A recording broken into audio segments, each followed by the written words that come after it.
What is up, disc golfers? Today on Iceberg TV, I'm going to show you the 5 different angles that are going to help you master your forehand and be able to shape the forehand in every possible way. Now, having a complete forehand is going to give you a different perspective on how to attack each and every course, and each one of these shots has its own time and place out on the course. I have 5 different discs here, and I'm going to go over some of the basics for a forehand roller, a forehand flex shot, a flat and straight forehand shot, a forehand hyzer flip, and a forehand spike hyzer. And really very few things change. The only couple things that change is possibly mostly the position of your wrist, and that's the beautiful thing of the forehand, is very little has to change to do a completely different flight, or perhaps even just changing your disc. So we have 5 options down here. We have a Star Destroyer here, and we're going to go over the forehand roller first. The forehand roller is quite simple, especially when you have an overstable disc. I'm going to use the same stack grip for all of these throws, so that's not going to change. And I'm going to show you, basically I'm going to lay it down not quite vertically, so not 90 degrees. I'm going to lay it down with just a little bit of angle on it.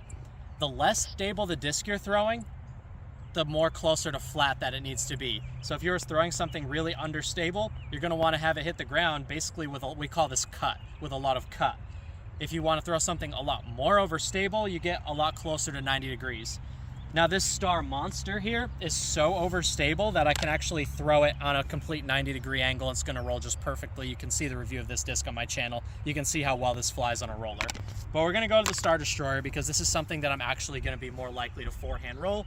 So I'm going to show you that angle. We're going to lay one down so you guys can see what that would look like.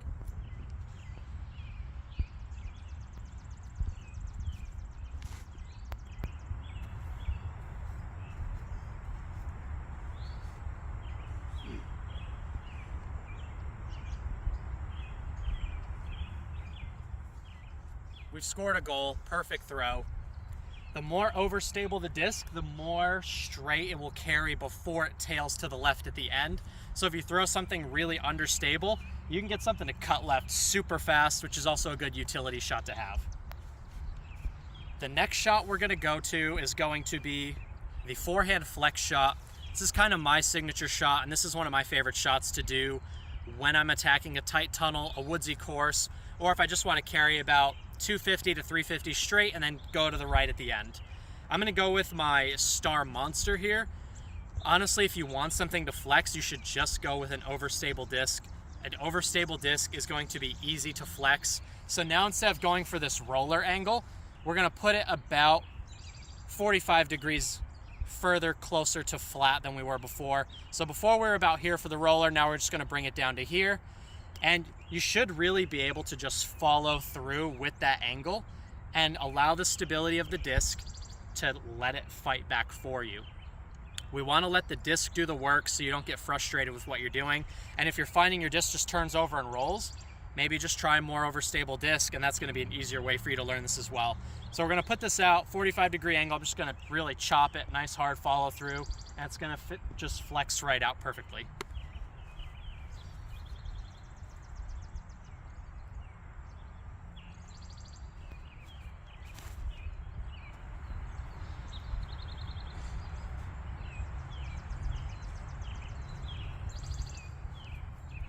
So that Monster is going to be a perfect option for you to be able to get a very easy flex. There's tons of room for error. You can literally throw a very overstable disc on even more angle than that and it's still going to flex out. So angle of release and disc selection are really the 2 most important things when mastering all these forehand angles. The next shot is going to be with a slightly more understable disc, but not super understable. This is just a stock max distance driver, the MVP Catalyst. This disc goes very far, but it's a lot more understable than the 2 discs that I've already thrown. I'm going to be able to throw this disc. We were at that 45-degree angle. Now we're going to go to a flat. And this is the shot that's probably going to go the farthest out of all of these. It's actually going to turn and then fade a little bit at the end. But this is going to be the forehand shot, maybe apart from a few rollers, that's going to get you the best consistent distance. And it's going to require just a very simple flat release, nothing fancy, no angles to change. Just find the disc that works for your forehand. This conveniently works for my forehand right now. We're going to pump it out just on a nice flat shot, get a little turn and a little fade, but this is going to be your stock forehand distance shot that you can just go to in an open field.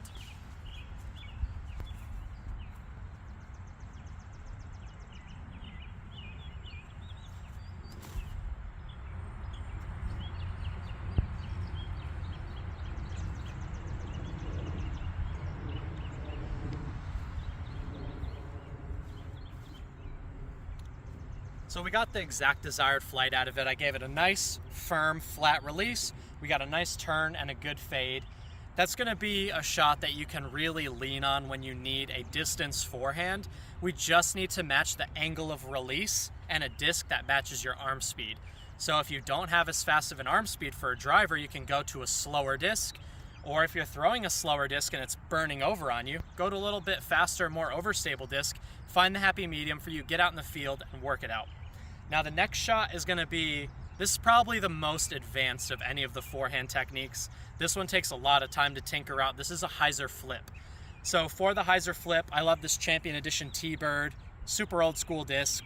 I don't know if you'll be able to find one of these, but you can do it with any straight to understable disc, not super understable, but understable enough to where if you put it on a Hyzer angle, it's actually going to flip up and go straight through most of the flight. This is the shot I like to use between 275 and 330 feet, tight tunnels through the woods. In the Charlotte woods, we needed to be able to shape a disc to just go straight. The straight shot is the most important shot in disc golf, and it's going to help you lower your scores, get inside the circle, and get more birdies. So I'm going to, that last shot we released somewhat flat.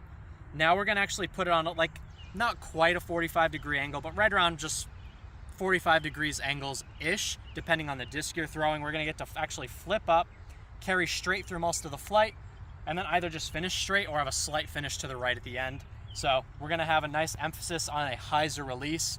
You really want to just relax the hand and wrist, and you don't want to have too tight of a grip for this one. You want to just have a nice, comfortable but firm grip, but not too tight to where the disc can't actually sink down a little bit. So we're going to put it out on a Hyzer. It's going to go very straight.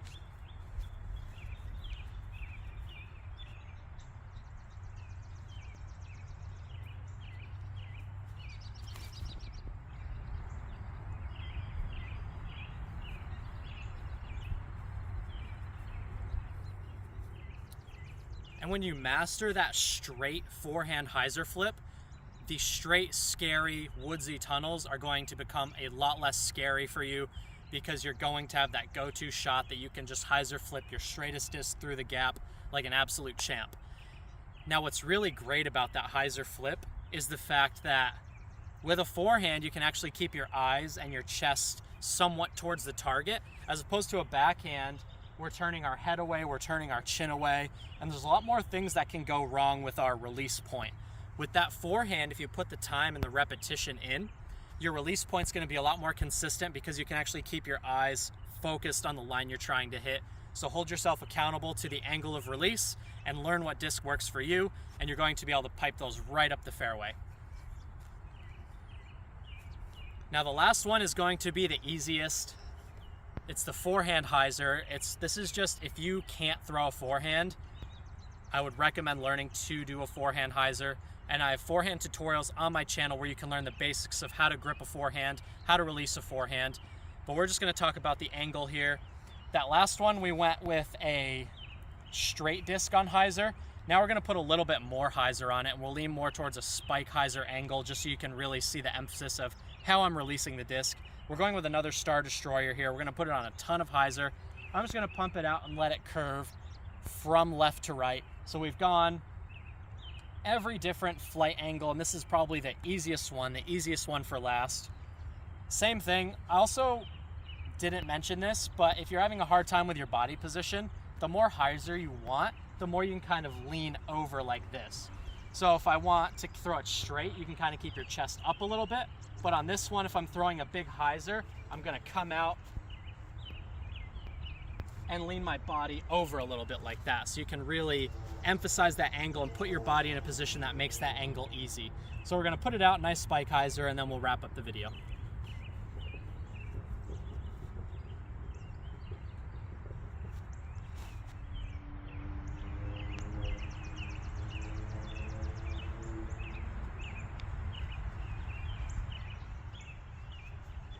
And if you're someone that can't throw a forehand and you have a really great backhand, you should learn that forehand, because just having a stock shot with this overstable disc that goes from left to right is going to help you get to the basket, get more birdies, and be a more consistent golfer.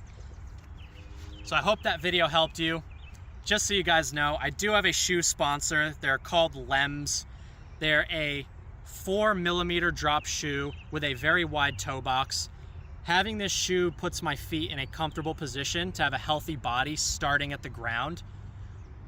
Most shoes do not put your feet in a position that's going to keep your body healthy and put you in an optimized form as far as your proprioceptors go in your feet, the muscles that help you balance. The overall position of your foot can affect your knees, your ankles, your hips, and every other joint all the way up to your neck. I reached out to Lems because I wanted to make the switch to a zero drop wide toe box shoe, and they partnered with my channel, and they were able to hook me up with these trailhead shoes. And as you can see, I've played a ton of rounds in these bad boys. Wear and tear is pretty minimal, but I've been putting in work on these, and you can see the tread is absolutely awesome. It gets a bit wet here in Charlotte, and even with the wet ground, I'm not slipping because this tread is very aggressive, but they're nice and comfortable, and they have a wide toe box. And I've been wearing zero drop shoe for at least 100 days now, and I will probably never go back to another normal shoe for regular everyday wear. I love zero drop shoes, and Lems makes really stylish zero drop shoes that can be worn very effectively for disc golf. With all that being said, comment down below which one of these forehand shots is going to help you improve your game, and comment which color Lems you want to get. Leave it all in the comment section down below. You're watching Iceberg TV, and take care.